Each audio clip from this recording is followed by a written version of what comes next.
This update lots of developments happening right now. Of course, we had the big bombshell that was dropped yesterday. If you didn't see my previous video, that the Flow just casually dropped a new kernel exploit for the PS5, which works up to 13.0 firmware on the PS4 and 12.00 firmware on the PS5. And of course, it's patched in 13.0 on the PS4 and 12.02 on the PS5. So that could allow us to jailbreak much higher firmware. Of course, it has to be chained with a userland exploit first. And what we've learned from that yesterday is that it looks like the Louis exploit and YouTube exploit would not be able to be used to chain with this kernel exploit to use them to jailbreak. So we would be stuck with the master core exploit, the Blu-ray exploit, and the WebKit exploit, and of course, that's not really useful on the PS5, since those exploits were patched on much older firmwares that already have jailbreaks. And as for the PS4, the only real useful one there would be the BD jailbreak.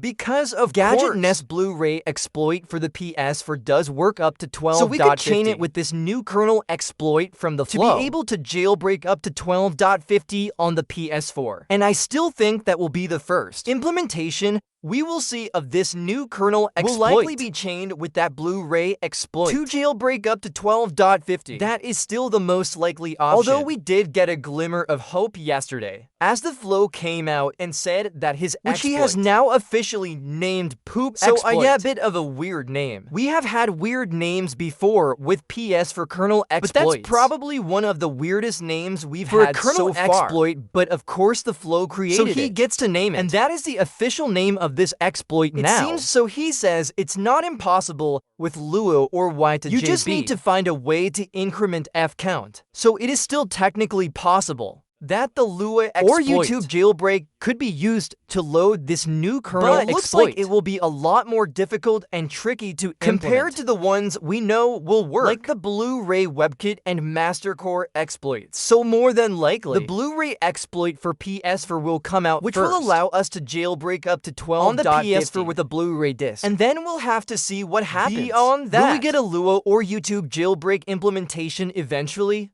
Will some other Blu-ray exploit come out? Because it looks like the Flow has his own private Blu-ray he was using to load this. That will probably work on higher firmware. So you know maybe that will get released at some point. We'll have to wait and see there. But that seems to be the general idea so far with this exploit. We're also seeing constant updates to the YouTube jailbreak project. Now, at the time of recording this video, version 1.2 is not fully released yet. But there is a beta version, which is just in the download 0 folder here on the GitHub repo. You can see this is where all of the updates are happening. We've now got lots of other JavaScript files, besides the main splash.html that are getting loaded by the exploit. And now, when you will actually display your firmware version in the notification. And it's just a lot faster and more stable than it was previously. You install this version using the same method I showed in my initial video on how to set up the beta version of the YouTube jailbreak. It's the same idea, so you can check out that video. I'll leave it in the description here. But generally, you just need to be running the YouTube and then connect on FTP and then go into the sandbox directory PPSA1 650, I think it is, or whatever the YouTube title ID is. You go into that folder and then go into the download 0 folder. Go into all of the directories until you find the splash.html and you basically replace it with the files from the repo.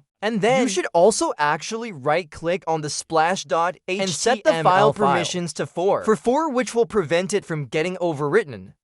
So that's just the quick and dirty version of how you get things set up. If it doesn't let you replace any files in that folder, you'll need to go to the download 0 folder and right-click on it. And set the permissions on that folder first to 7 and tell it to recurse within subdirectories and subfiles. And that will allow you to replace those files in that directory. That's the general idea on how you get set up with this. It's just faster and more stable than the 1.1 version. But I would recommend just waiting for the full 1.2 version to be released, and then just update to that once it's available. So anyway, that's what's been going on there with the YouTube jailbreak. So of course Netflix is also being looked at as another option to run the jailbreak.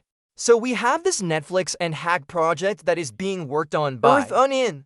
So Earth Onion is the one behind the YouTube adblock plugin, which we covered recently on the channel. So we can see we have the ability to inject custom JavaScript into the Netflix PS5 error screen by intercepting Netflix's request to localhost. So as it states here, it uses a man-in-the-middle attack, where we can inject and execute our own JavaScript into the error screen. That is how this works. And it's supported on firmwares from 5.00 up to 9.00. So far, at least, that's what it's been tested on. It may also work on higher firmwares too. It is not a full userland exploit, I don't believe, but of course it is a step towards using Netflix as an entry point, just like the YouTube jailbreak in the future. So it's good to see that there. And somebody has even taken the Netflix splash screen and turned it into a little game. On the PS5 as well, we also have another game that might be able to be used as an entry point, some kind of future userland exploit, which is Arcade Spirits: The New Challengers. The good thing about this game is that unlike the Lua games, where they're only available in Japan, and they have to be imported into other countries, with this game, it is readily available in most markets. Not only that, but it's pretty cheap. There's a PSN version and a native PS4 and PS5 physical copy as a disc version that you can install. So it would be a much better option than the current Japanese-only games that we have to use at the moment for the save game exploit.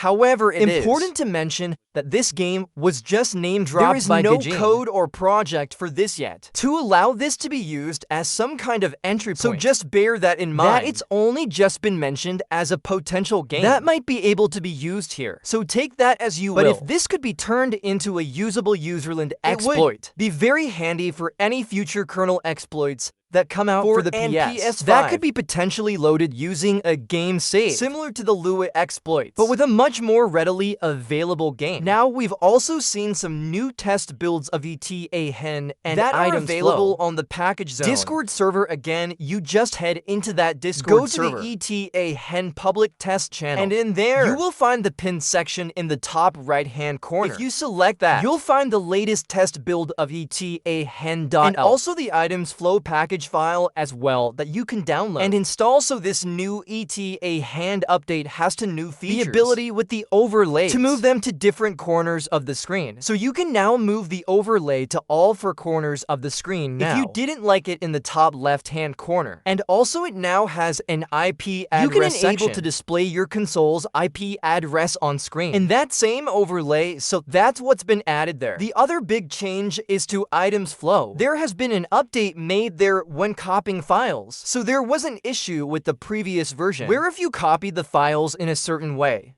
using items flow, so if you were copying a game dump, a PS5 game dump from your USB to like the internal M.2 to drive, from within items flow using the copy option, there could be a situation where it would not give the files the proper permissions in order to read, write, and execute those files. So then when you tried to load the game from the internal storage, after it was copied via items flow, it would not launch, it would just give you a black screen because it did not have the correct permissions. And you could fix this as I showed in one of my previous videos, where you could simply just connect on FTP, right-click on the folder, go to File Permissions, and tell it to apply the 777 file permission, which is read, and execute to all files and subdirectories within that folder. And that would fix the issue. But it's now fixed within items flow itself. If you use this new test build, it will automatically apply the correct permissions to be able to launch the application after it's been copied to the internal storage or an internal M.2 so that issue has now been resolved.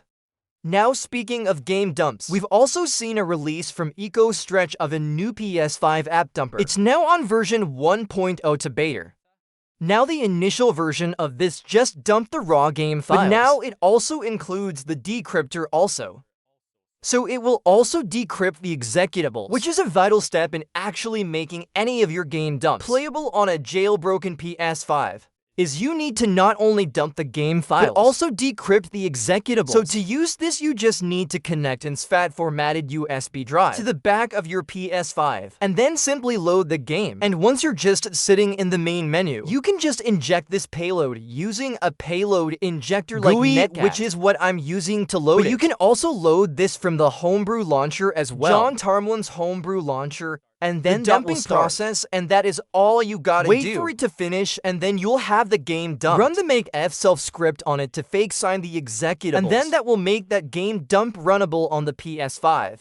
if it is a compatible PS5 game, because there's still a lot of PS5 games that don't work. Your mileage may vary depending on what game you're dumping, but that is the general idea. So yeah, handy to see that, of course. You could already dump games within items flow. That was always an option, however. This is just an alternative option if you have some kind of problems dumping your games within items flow. So yeah, anyway, that is basically what is available now. Moving on from that, we also got a new version of the Apollo which can auto-detect your language based on your system language settings. So also has the ability to show save details, window for items in the online database. So you press triangle on saves in the online database. It will now give you some additional information there. It's also improved PS to save game conversion to PSV.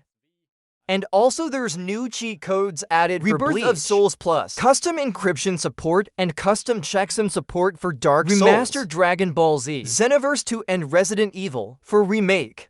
Because some of these games have their own encryption on the saves, added on top of the PS4's normal encryption, so they need specific support within the application to be able to decrypt those games. So that has now been added for those specific titles. So anyway, that's gonna do it for this video. So hope you guys enjoyed this one or found the